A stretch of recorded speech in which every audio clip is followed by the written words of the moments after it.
এবার এমন মনে হলো আওয়াজটা যেন খুব কাছ থেকেই আসছে। তাই জন্যই শ্রেয়া আরো ভয় পেয়ে গেল।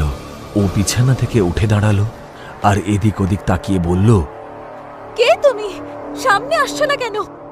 কথাটা বলতে বলতে ওর নজর যখন সামনে রাখা আয়নাটার দিকে পড়ল, ও দেখল ওর ঠিক পেছনে একজন বিভৎস দেখতে মানুষ দাঁড়িয়ে আছে।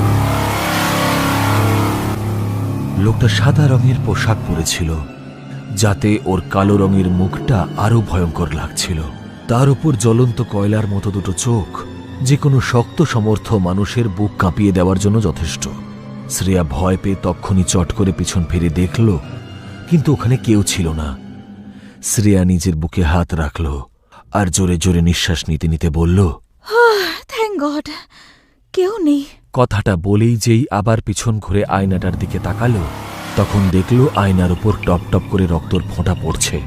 আস্তে আস্তে আয়নার উপরে নিজে থেকে কিছু একটা লেখা ফুটে উঠছিল, যা দেখে শ্রেয়ার মুখ থেকে একটা জোরে চিৎকার বেরিয়ে এলো।